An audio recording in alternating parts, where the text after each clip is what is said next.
Tidak ada yang lebih nyaman dari gubernur. Saya ngobrol sana sini, ngobrol kosong, nggak ada gunanya. Memilih kegiatan pun ada caranya, ada ilmunya.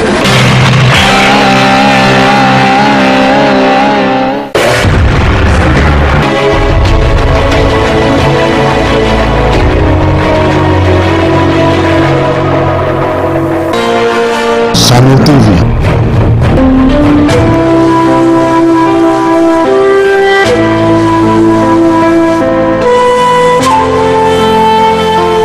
Komisaris Jenderal Komjen Polisi Purnawirawan Made Mangku Pastike lebih dari 2 tahun tak menjabat lagi sebagai Gubernur Bali.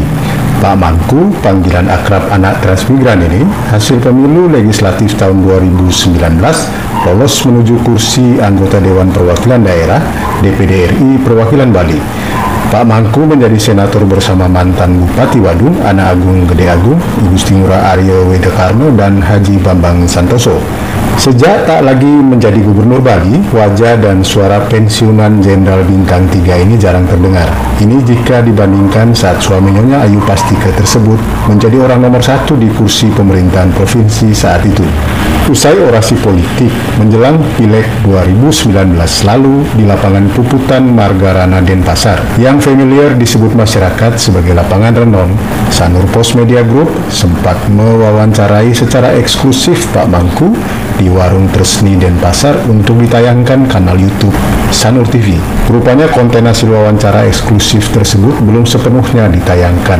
Jejak digital tokoh ini, khususnya sisi human interest Pak Mangku yang inspiratif, niscaya menarik untuk disimak kembali. Sekelumit obrolan menarik dituturkan Pak Mangku tempo itu, misalnya soal aktivitas kesehariannya setelah tak lagi menjadi Gubernur Bali.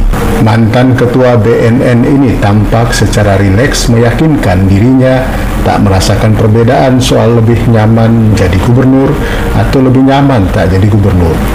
Semoga sehat selalu, Pak. Setelah tak lagi menjabat Gubernur Bali, Bapak otomatis tak lagi pula berada di bawah tata laksana protokol resmi. Setelah tak lagi diikat protokoler seperti selama 10 tahun jadi gubernur, apakah lebih nyaman sekarang? Saya sih nyaman-nyaman aja ya, sesuai waktunya, sesuai situasinya. Tidak ada yang lebih nyaman dari gubernur, sekarang malah lebih nyaman, ya nggak juga, saya kira sama saja. Karena saya mencoba fleksibel dan punya pedoman. Saya katakan tadi, mana yang urgent dan important, mana yang mendesak dan penting, itulah prioritas pertama. Kemudian ada juga yang urgent tapi tidak begitu penting, itu yang kedua. Itu caranya memilih prioritas ya. Kemudian yang ketiga mungkin tidak penting tapi tidak urgent, jadi tidak mendesak, ya bisa waktunya berikutnya. Dan yang terakhir itu yang nggak perlu kita kerjakan, udah nggak mendesak, nggak penting ya. Saya ngobrol sana sini, ngobrol kosong, nggak ada gunanya. Saya pikir itu tidak urgent dan tidak ada. Memilih kegiatan pun ada caranya, ada ilmunya ya. Jadi jangan kita tersesat kemana-mana, tidak jelas mau kemana gitu. Selama 10 tahun menjadi Gubernur Bali, pasti ada saja rencana atau impian Bapak yang belum sepenuhnya terrealisir. Adakah yang Bapak prioritaskan untuk diberikan atensi khusus, Pak? Yang jelas selama 10 tahun ini, sebenarnya bukan 10 tahun ya, saya sibuk bukan ngurusi ya, artinya berbakti kepada negara dan bangsa ini selama 44 tahun. Sudah 44 tahun. Sejak tahun 1974 saya tamat AKABRI, saya sudah terikat oleh disiplin, waktu, prioritas, dan terus tidak pernah berhenti, tidak pernah putus, sampai 2018 ini. Nah sekarang saya memilih sendiri kegiatan saya, dan oleh karena itu barangkali yang pertama adalah keluarga ya.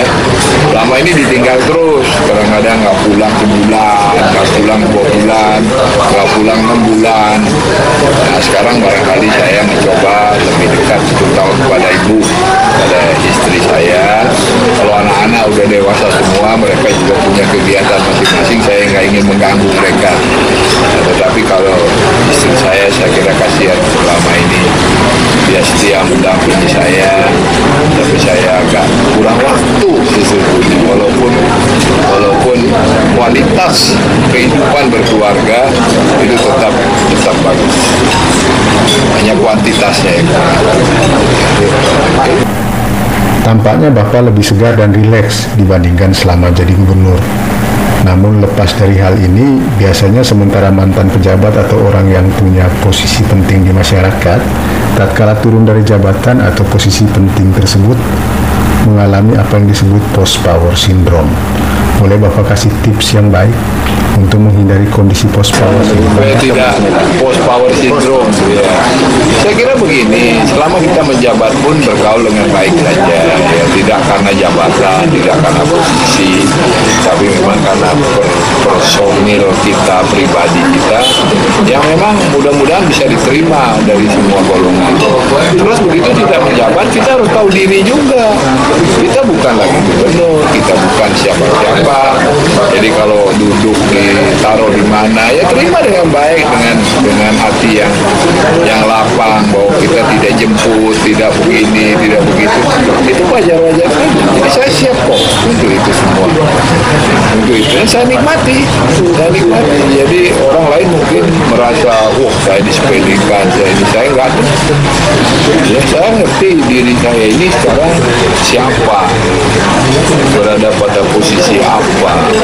Itu harus kita sadari. Kalau kita tanpa kesadaran itu ya berat mungkin ya, marah-marah, stres. Saya enggak tuh, malah ketawa-ketawa. Mau ditaruh orang di belakang dulu juga nggak apa-apa bagi saya. Emang saya bukan siapa-siapa. Itu harus kita sadari. Karena jadi gubernur itu dulu, jadi jenderal itu dulu, kan udah lewat semua itu. Sekarang orang biasa kok, sama saja, ya kan. Jadi menurut saya kesadaran itu yang paling penting. Ya, jadi jangan minta di depan, udah tahu nggak menjabat, kan susah orang naruhnya. Kita menempatkan pejabat yang beneran, yang lagi menjabat kan susah. Ya, jadi kita juga lihatlah susahnya orang atur kita, kalau kita itu nggak terima dengan apa yang ada sekarang. Terima aja dengan ikhlas. Legowo namanya itu ya. Dalam 11 asas kepemimpinan ABRI yang diajarkan kepada saya sejak tahun 1970, yang nomor 11 itu namanya legowo. Nomor 11. Jadi ada 11 azasnya, itu yang pertama takwa, satya dan sebagainya. Nah, yang terakhir itu adalah legowo. Nah, itu melekat pada diri saya. Tiba saatnya kita harus legowo. Legowo itu artinya rela, ikhlas untuk memberikan estafet yang baru. Harus begitu. Gitu kira-kira. Jadi tenang aja, nggak ada masalah. Saya ketawa-ketawa aja. Ditaruh di belakang sama orang ya nggak apa-apa. Nggak disapa orang juga nggak apa-apa. Tapi buktinya banyak orang yang menyapa saya ya. Bahkan nggak bisa pergi, semua minta foto. Ya nggak apa-apa. Itu pun nggak apa-apa, saya bersyukur, berbahagia. Pokoknya happy dah. Satu hal lagi Pak Mangku, jelang Bapak menyerahkan kepemimpinan Bali kepada Gubernur Wayan Koster, apakah ada hal spesifik yang Bapak titipkan ke pundak beliau untuk diteruskan? Tidak ada sebenarnya. Ada beberapa PR yang belum selesai di bidang pembangunan ya. Misalnya bandara di Bali. Ya, saya titipkan supaya segera ditindaklanjuti dengan segala usaha. Karena itu janji kita lama sekali, itu mimpi, dan itu akan berpengaruh sekali untuk mengurangi kesenjangan antara daerah, antara sektor, ya, antara Bali Utara, Bali Selatan, Timur, Barat, dan karena itu apa? Berbahaya.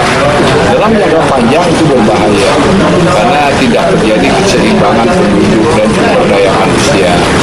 Akibatnya semua numpuk di selatan, semua nyari makan di sini. Daerah-daerah itu menjadi terbengkalai. Bisa disalahkan juga karena memang mereka cari kehidupan yang lebih baik. Nah sekarang kenapa kita hidupkan sumber kehidupan di daerah-daerah itu sehingga orang bisa kembali ke sana. Kira-kira begitu. Tentu saja ini tidak mudah karena kewenangan tidak 100% ada pada kita.